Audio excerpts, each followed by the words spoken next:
Hello, welcome to an update. It's the 30th, nearly to the end of the year. I didn't do too much over the Christmas period. Wanted to, give it a break and see how things were developing.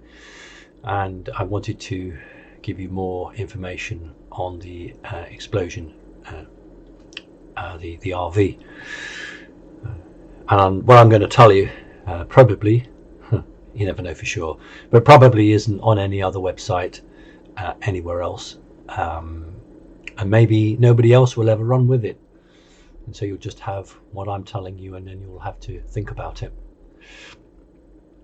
We've become accustomed over the years, that's the spiritual community and the aware community, to bad actions by bad actors, whether it's active shooters, whether it's whatever it is.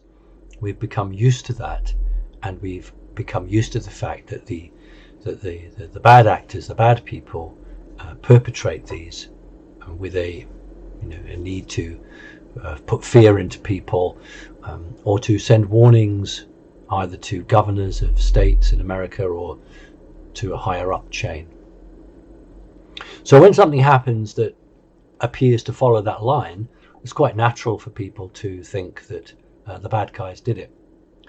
But sometimes things have to be done which seem a bit out of keeping, but when you look at it more clearly and you understand that there was a necessity for it. In terms of this, what in America is called a recreational vehicle, in Britain we would call it a motorhome or a camper van. What I wanted to tell you is this. The explosion was on Christmas Day. On Christmas Eve at 8:30 p.m. British time, I received a message telling me that space weapon was going to be used. I had no idea of when it was going to be used or where it was going to be used, just that space, some people refer to as Star Wars. I think it was President Reagan that first coined the phrase within the American military, and that seems to have stuck throughout all the different realms of government. So I was told around about 8:30 p.m. that space weapons were going to be used. I only told Becky and one other person. I had no idea of location or time, so it could have been a week, 2 weeks, 3 weeks, had no idea. And what's interesting is that Taylor Swift, who might be associated with possibly with Illuminati or elite groups, also was putting out a message. The only other person that I'm aware of who was aware of that, and I believe that Taylor Swift sent a message out either on Twitter or YouTube or something, because I've only been given this secondhand, warning people not to go to Nashville, or saying I'm not going to go to Nashville. So what's interesting, fact, both the good guys and the bad guys knew something was going to happen in Nashville, but I wasn't given any dates or times. What I can say is that the AT&T building was the target. The AT&T building contains bad guy equipment that holds, not like the National Security Agency, it's very different, that holds records of phone conversations dating back to 1987. Incredible as that may sound, it really is, and they are able to pass that on to whoever. They have an enormous connection with the local police force, not just in Tennessee, but in Alabama and a number of other states, where the police communication system is routed through some of this equipment. And the information held, the hardware, not just the software, the hardware there, would be very incriminating to the bad guys. So what I want to do is to give you what I'm going to call it is a hypothetical scenario. Hypothetical scenario. A actor is arranged. Remember, this man Warner was connected with AT&T through family members, so there was a working relationship with AT&T. There was a connection there. And let's just, in my hypothetical little idea here, the van is packed with a huge amount of, an enormous amount of, and the idea being that it will be driven and parked, and the detonation will be of such magnitude that not only will it destroy the external part of the building, but it will penetrate the reinforced concrete walls. The AT&T actually had some of it was steel girders running through concrete. It was actually quite a strong cage. They were protecting it. But it would be feasible to place enough explosives into an RV, park it right outside the building, and the damage to that building would be absolutely extensive. There would also be an incredible loss of life in a wide surrounding area. I'll just use my hands here. Most explosions go upwards like that. There's a force of an explosion. But some explosions are more like this, and they operate in a way of a different type of frequency, which causes a great deal more structural damage. If you think about World War, the direct area where the bomb is totally annihilated. But as you go back, the structures tend to survive far better. But some of these have a different type of explosion, a sort of a slower explosion. They create more physical damage. The IRA bomb in London, and I think about early 90s, was one of those bombs. Explodes differently. So there's lots of different sorts of explosions you can use depending on the target. All right, let's say that the good guys become aware that the bad guys are going to do this thing because they want to destroy physical evidence, not software or electronic evidence which they can wipe. They physically want these machines so battered and destroyed that that they can't be of use to anyone. So let's say that the good guys go in, and they get to the camper van, the RV, they strip it of most of its. They eliminate the individual, but put him in the camper van. They drive the camper van there, and they alter this van. They've taken 90% of it, and now have a sound system which starts broadcasting to people to leave the area. Also, it broadcasts, which will bring the police. The police were never brought there to kill. The police were brought there by those fake guns, so the police would hear the broadcasted message and then back people away and evacuate people. So when individuals say that the police were being brought in to kill, nonsense. If you want to do that, you put a sniper up on the rooftop, and we've had plenty of that. So the whole object was to get local law enforcement in there, hear the warning, and then evacuate people. Now, if you're bad guys, you don't warn people. You just set your bomb and off you go. You don't care about life. So this is a good guy operation designed to reduce, minimize, or stop of innocent bystanders, innocent members of the public.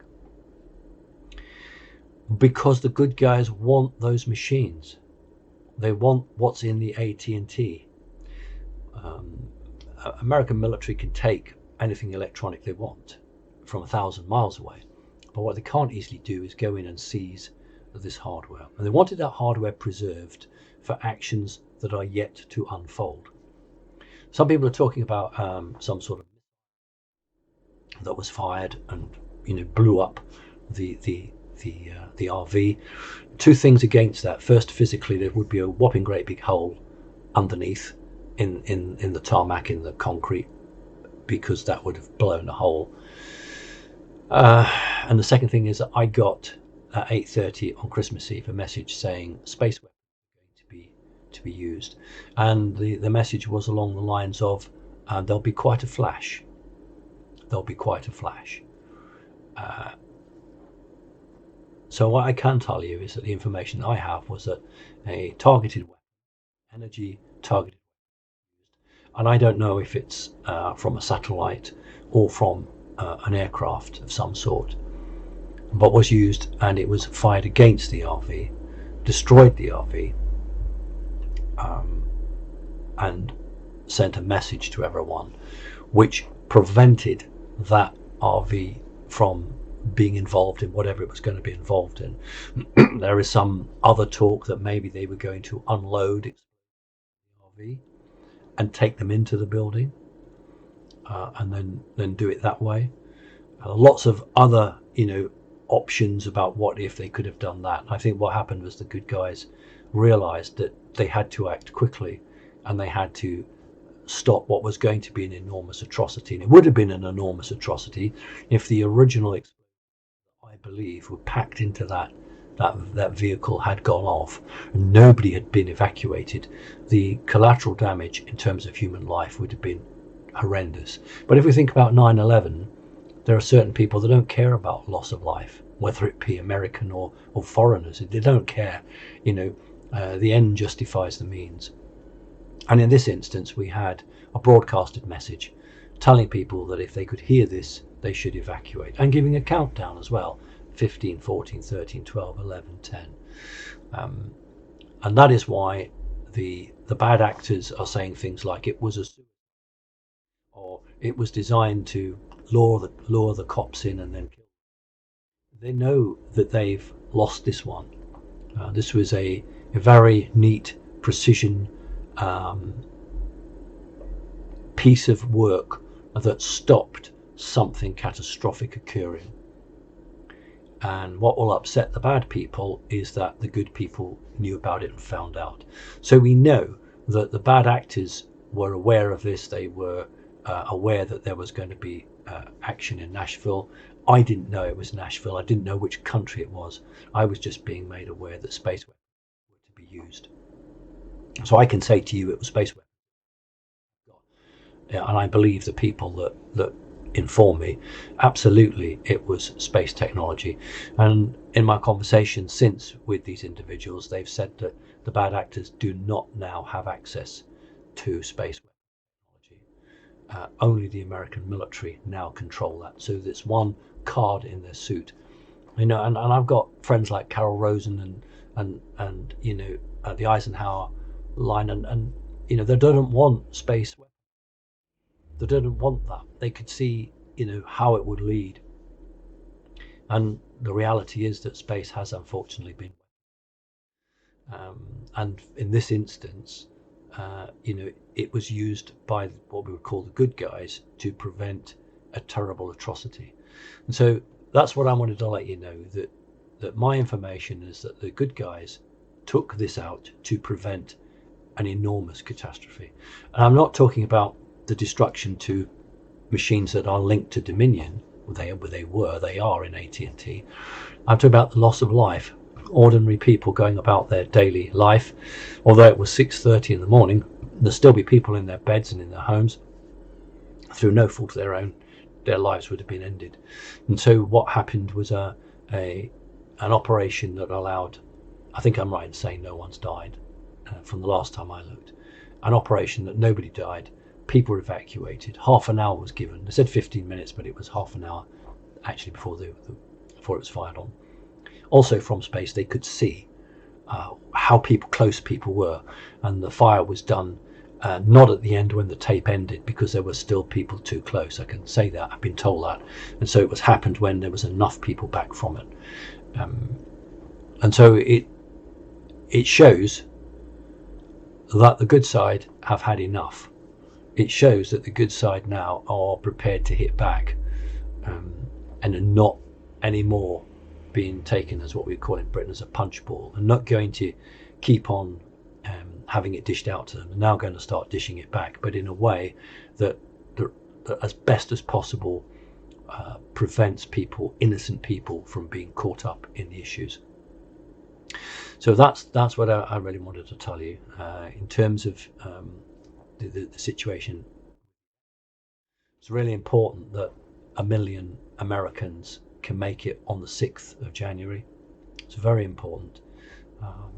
When legislatures, dueling electors, whatever you want to call it, when they are getting out of their cars and walking in to vote, they will hear the voices of, let's hope, 1 million Americans saying that they just want people to do the right thing.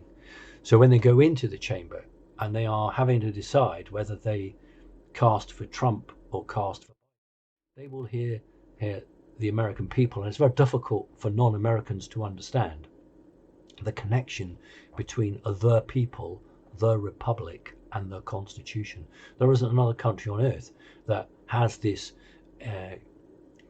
It's taught in schools and colleges, this connection between we the people and the republic and the Constitution. And I think that 1 million Americans all saying that, you've got to do the right thing.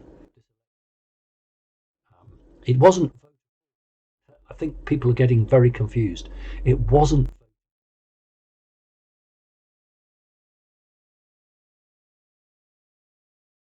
Gives a wrong message. Gives a message of people coming in, voting twice, and going out again, and therefore the pressure is put on the voter. It must be the voter. Therefore, no, it was the system that was. It was the officials, right up to the governors and higher. And so it's not voter, it's voter election official. It's the whole system that is totally corrupt.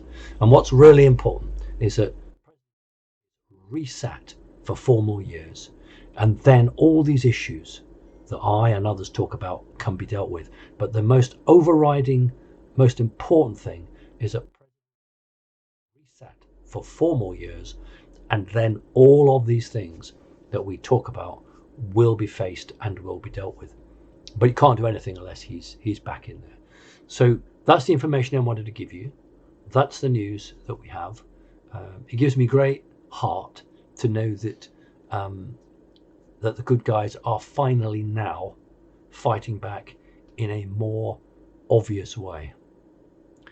And we know it's true because look how the deep state, and I've said this before to a couple of other people, that when this happened, the BBC, British Broadcasting Corporation, that's its polite term, covered this story, and I checked back 14 hours later, and it hadn't even been updated. They hadn't updated one of the most important news aspects for 14 hours. And that tells me quite a lot. It tells me that they really weren't receiving the instructions how to handle this. They really weren't knowing what to do. They were completely confused. And so they were just leaving it.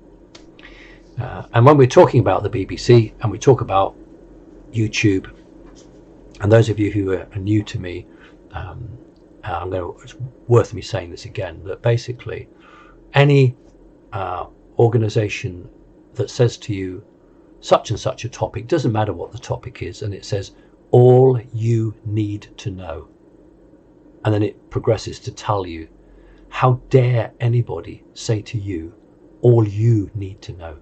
Talk about patriarchal, talk about Big Brother. It's, well, you don't need to know anything else. I'll tell you what you need to know. And I, for the last 10 years, and the organization that I run, Connecting Consciousness, has been about providing information, and then you decide, you make your mind up, you go and research, and you ask yourself, does this sound right? You don't have anybody saying to you all you need to know. And what I would ask you, is that you ever hear someone say that to you, or you read it, you immediately go into red alert, because if somebody is saying to you, I will tell you what you need to know, your response would be, no, don't tell me what I need to know. I know what I need to know. You tell me what you have to say, and then I will go and look around and see if what you're telling me is truthful, or I will go and find out how much you're hiding from me. So any mainstream media that says all you need to know is arrogant and is controlling, and it's all part of this same BS in terms of how ordinary people throughout the world are being fed an absolute diet of rubbish. So thank you for listening. If I get anything more, then I'll obviously come up with you. And if it may be a shock that I'm saying, hey, the good guys are doing it, to my knowledge, nobody's lost their life, and lots of lives have been saved, because if they hadn't taken the action that they'd taken, my understanding is that many people would have actually died, and therefore they were forced, their hands were forced at a very quick time to do it. And of course the bad guys knew what they were planning, because the bad guys had planned all this, so they were all ready for it, although they would not have tipped off local law enforcement. So the bad guys had it all planned. Somehow the good guys learnt of their plans and very quickly put a counter operation in. And that's what I wanted to tell you. Okay, so we're looking forward to the new year. Don't go into the new year worried or concerned. And I was talking about flights between Great Britain and America, and saying that Trump is sealing off the borders, and that's absolutely right. But it's not just that Trump is trying to stop bad actors coming in. Actually, more importantly, he's trying to stop bad actors leaving America. So what I said was, that it's going to stop bad actors coming in and bad actors going out, because there's lots of people, who have private airplanes, private yachts, a whole method of smuggling. In London, in the capital city here, in the major airport called Heathrow, there are 6 gold vaults, separate small gold vaults, actually underneath Heathrow Airport.